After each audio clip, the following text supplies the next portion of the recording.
মোট প্রায় 225টা কাজ, এই যে আপনাদের কাছে যে আউটলেটে দেওয়া হয়েছে এখানে আপনারা একদম বিস্তারিত পাবেন। মোট 225টা কাজ আমরা করেছি এবং এটাকে আমরা 33টা ভাগে ভাগ করেছি।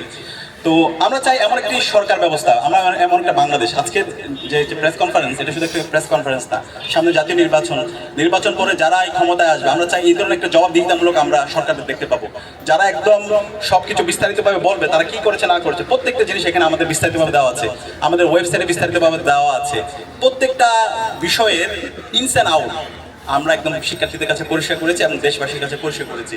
তা আমরা আশা করবো সামনে যারা সরকারে দায়িত্বে আসবে, রাজনৈতিক দলগুলো, তারা এইভাবে ট্রান্সপারেন্ট হবে, তারা অ্যাকাউন্টেবল হবে এবং তারা তাদের কাজের ব্যাপারে রেসপন্সিবল হবে।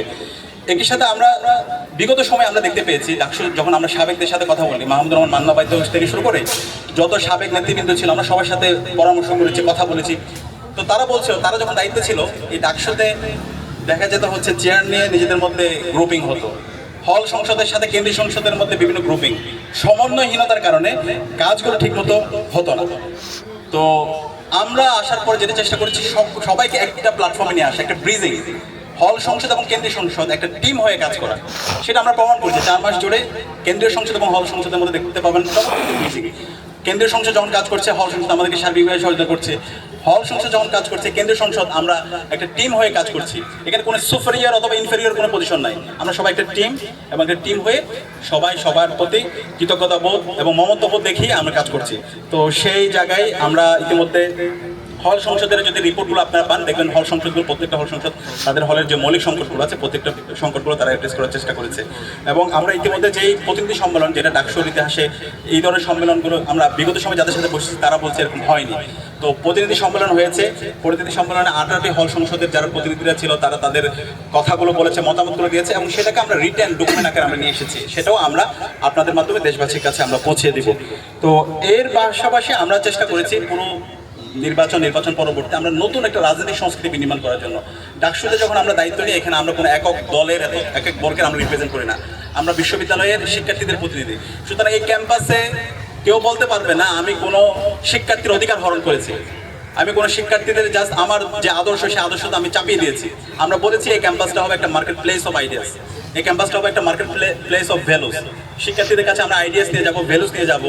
শিক্ষার্থীরা যারা আইডিয়া ভালো লাগবে সেটা গ্রহণ করবে, যেটা ভালো লাগবে সেটা সমালোচনা করবে। এখানে কোনো ধরনের পেশশক্তির রাজনীতি চলবে না, মাসল পাওয়ার পলিটিক্স চলবে না, যেটা আমরা বিগত সময় দেখতে পেয়েছি। তো এটা আজকে গর্ব করে বলতেই হয় আমাদেরকে, ঢাকা বিশ্ববিদ্যালয়ে আজকে কোনো ধরনের গণরুম নেই, কোনো ধরনের গ্যাস রুম নেই, কোনো ধরনের ভাইয়ের পলিটিক্স নেই। তো এই ধরনের ক্যাম্পাস, এটাকে একটা সাস্টেনেবল পজিশনে নিয়ে যাওয়া, ভবিষ্যতের জন্য কখনো আর গণরুম এবং গ্যাস রুম কালচার ফিরে না আসে, আর কখনো যেন হচ্ছে মাসল পাওয়ার পলিটিক্সের রাজনীতি ফিরে না আসে, সেটার জন্য আমরা কাজ করছি। সেটার জন্য কি কাজ, ইতিমধ্যে আমাদের জিএস ঘোষণা দিয়েছেন। বিশ্ববিদ্যালয় ইনশাআল্লাহ আমরা ঘোষণা দিচ্ছি আগামী 2 বছরের মধ্যে বিশ্ববিদ্যালয় আবাসন সংকট থাকবে না ইনশাআল্লাহ, এবং সেটার জন্য আমরা কাজ করছি। বিশ্ববিদ্যালয় অধিকতর উন্নয়ন যে প্রকল্প, সেটার জন্য আমরা বিশ্ববিদ্যালয় এবং সরকারের উচ্চপদস্থ যারা আছে তাদের সাথে কথা বলেছি। বিশ্ববিদ্যালয়ে 2850 কোটি টাকার একটি প্রকল্প এসেছে, আগামী আশা করছি 30শে জানুয়ারি সেটা উদ্বোধন হবে এবং কাজ খুব দ্রুত শুরু হয়ে যাবে। এই প্রকল্পের আওতায় ছাত্রদের জন্য 5টা হল, ছাত্রীদের জন্য 4টা হল, মোট 9টা হল, আর চাইনার মাধ্যমে 1500 সিটের একটি ছাত্রীদের জন্য হল, তাহলে মোট 5টা 10টা হল। এই হল নির্মাণের কাজ যদি শেষ হয়, আশা করছি ক্যাম্পাসে আর কোনো ধরনের শিক্ষার্থীদের আবাসন সংকট থাকবে না। যেই স্বপ্নের কথা আমরা বলেছিলাম, একজন শিক্ষার্থী প্রথম বর্ষে এসে বিশ্ববিদ্যালয়ে তার থাকা নিয়ে তার চিন্তা করতে হবে না, সে চমৎকার একটা রুম পাবে, পড়ার টেবিল পাবে, তার সুন্দর একটা খাট থাকবে এবং সেই তার প্রত্যাশিত স্বপ্নের ক্যাম্পাসটা পাবে। তো সেই প্রত্যাশিত ক্যাম্পাসের ধার প্রান্তে আল্লাহর আমরা চলে যাচ্ছি।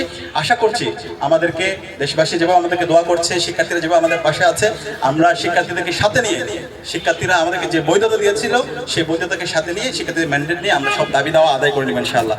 একই সাথে আমাদের দীর্ঘদিনের এখানে আমাদের যে স্বাস্থ্য কেন্দ্র আছে সেটার অবস্থা খুব, মেডিকেল সেন্টারটা ভঙ্গুর অবস্থা ছিল, সেটার অনেক ডেভেলপমেন্ট ইতিমধ্যে হয়েছে, আরও অনেক কাজ করতে হবে। আমরা কাজগুলো করার জন্য কাজ করছি।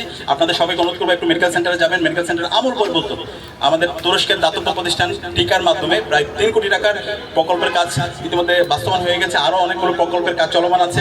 প্রত্যেকটা হলের মসজিদের সংস্কারের কাজ ইতিমধ্যে শুরু হয়েছে এবং মসজিদ ভিত্তিক মক্তব প্রকল্প সেটাও ইতিমধ্যে কাজ চলমান আছে। তো আমরা আশা করছি প্রত্যেক ধর্মের তাদের যে ধর্মীয় যে নর্মসগুলো আছে, ভ্যালুসগুলো আছে, কালচারগুলো আছে, সেগুলো আমরা নিশ্চিত করে আমরা এই ঢাকা বিশ্ববিদ্যালয়ের যে একটা সার্বজনীনতা, একটা মাল্টিকালচারাল যে হচ্ছে এখানকার প্রেক্ষাপট, সেটা আমরা ইনশিওর করার জন্য আমরা সার্বিকভাবে কাজ করছি।